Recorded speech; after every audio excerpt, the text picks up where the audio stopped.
Welcome back to the studio, Josh, and welcome back to the race. I'm sure that a lot of people are very excited about it, and I mean, a lot of things have changed during the past year, and we would love to hear your perspective. But to start, can you just introduce yourself a little bit and share your connection with Needham? Absolutely. Thank you for having me, Yishao.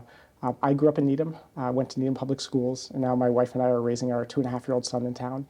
I have a connection to Needham, not just in the past, but also the present. I have been a musician in town. I played with the Longwood Symphony Orchestra, the Needham Community Band, the St. Joe Summer Theater, Wow. Metro West Symphony. So that's one outlet that I use to stay involved. And then also my involvement in town government. So being a town meeting member for 13 years, finance committee member for 6 years, I really understand the town well, how it operates. And I think that's really necessary to understand how we want to change things in the future. This actually marks the second year of you running for select board. What drives the importance of role for you?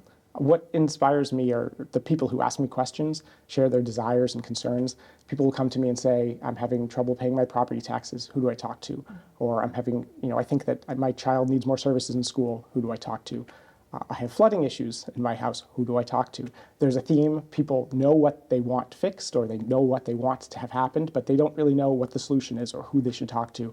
I know how the government is really structured and who is in charge of making these decisions. So I really enjoy helping people, connecting them with other people in government who can solve their problems, or even proposing solutions myself that can really make their lives easier and better. You mentioned that you serve on the finance committee, and being a town meeting member, people who serve on all those board and committees, they don't just spend time on board meetings and committee meetings. Frequently, they were appointed to all kinds of working groups. Can you highlight some of the working groups that you have been a part of and share some of the progress? Currently, I'm serving on the Housing Advisory Group. What we're doing is we are looking at making recommendations to implement the MBTA Communities Act. What that means is for Needham, 1,784 additional housing units need to be allowed to be built by right within a half mile of our 4 train stations in Needham. That is a minimum. We can certainly do more if we want. And we've made a lot of progress. At this time last year, we had a housing plan.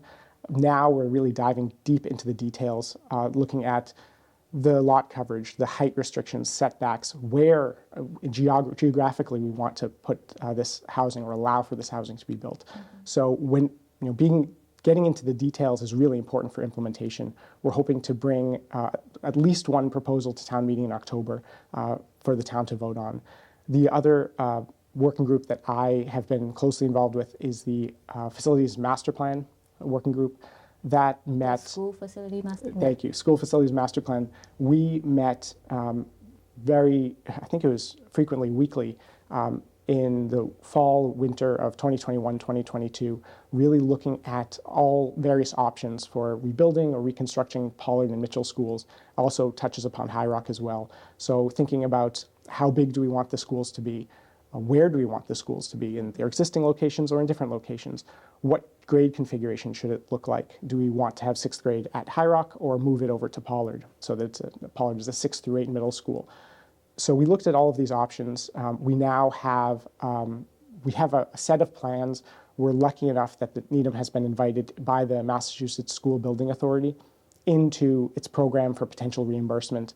Based upon our experience with the Williams School, we can expect between 20 and 30% reimbursement. It's not guaranteed yet. We still have to go through the process, but it really is a positive development. I still remember last year our conversation covered school master plan, school facility master plan, and housing needs in Needham, and water quality, pedestrian safety, all kinds of issues.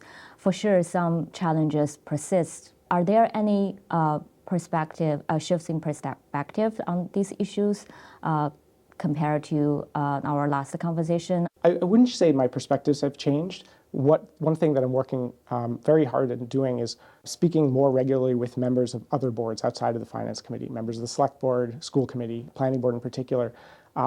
Each of these boards have different roles and responsibilities, so it's understandable that they take different perspectives, but I think that the town works best when each of these boards really understands, appreciates, and even respects each other's opinions, even when they disagree. Do you want to share some of the other priorities that have surfaced and brought to your attention this year? Stormwater is a big issue. It's always been really important to me to have clean water supply, making sure that the environment is clean and protected. But the flooding that we've seen this past year has been, I think, taken everyone by surprise. We have much more frequent and intense rainstorms, and our drainage system, unfortunately, just can't handle it. It doesn't have enough capacity. So one of the things that we need to prioritize is upgrading the drainage system, really increasing the size of the pipes to handle the increased water. One of the difficulties is that it's very expensive. The Department of Public Works director estimates that it's about $1,000 per foot of pipe. And in order to prevent any additional bottlenecks from occurring in the system, you want to do the upgrades from the exit point, the Charles River, inward towards the town. And so one of the difficulties is that a lot of the flooding we've seen has been in the interior of the town. Some areas, like near the downtown, are about a mile away from the Charles River. So that's a long distance where we'd have to put in new pipes. We can be investing in our capital improvement fund to save for this costly expenditure, but it's really needed. People's lives have been so disrupted by this flooding, and it's not just a one-time event, it's a recurring problem. Lots of residents came up to the select board multiple times expressing apprehension. If you were on the board, would you take a different approach? What I would be doing on the select board is, like they've been doing already, meeting with residents, but also trying to identify both short-term and long-term solutions. The short-term solutions are perhaps collecting rainwater outside of the drainage systems, so storm barrels. That is short-term. It's a limited capacity system. Some other things that I've been focusing on are policy changes as well.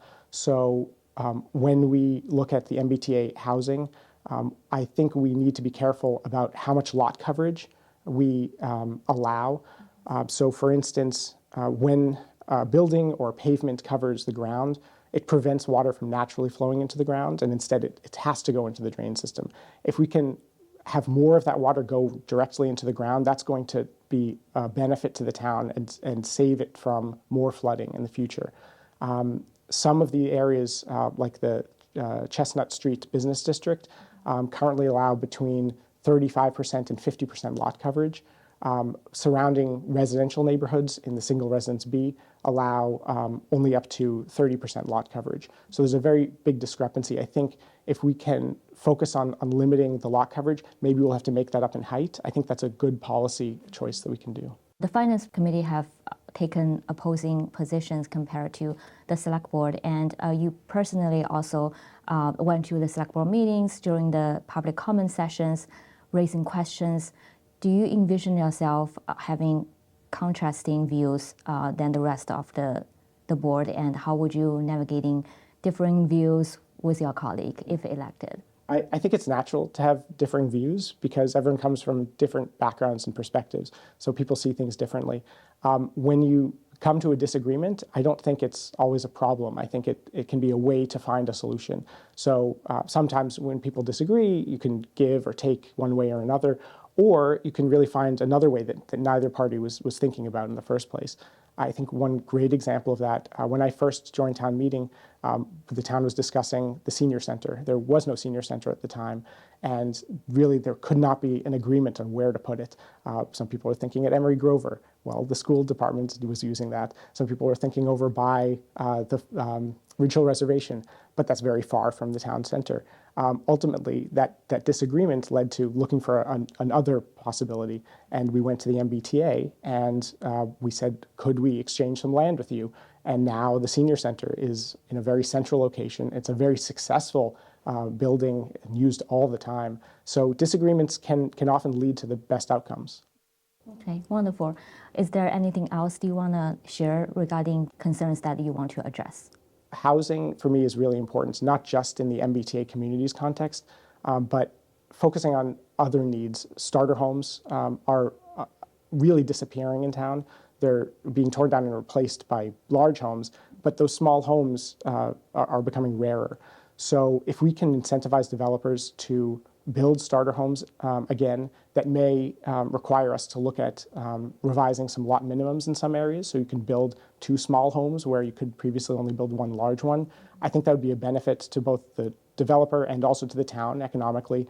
And then it would also create more housing for people to come into town, maybe even at a lower price point, hopefully. Lastly, what key skills and personal qualities do you want the public to be aware of that you think can help enhance the works of Select Board? In my professional life, I'm a healthcare analytical consultant, and so I'm very data-driven.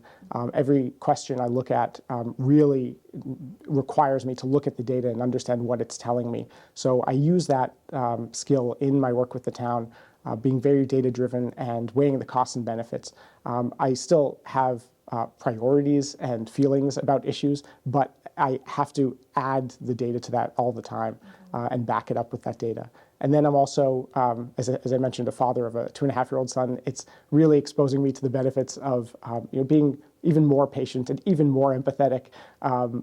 Because when my son has a tantrum, he wants to put down his toys and he has to go brush his teeth, but doesn't want to put down his toys. He thinks it's the end of the world, and for him it really is. So the way I deal with that situation is just by understanding it from his perspective.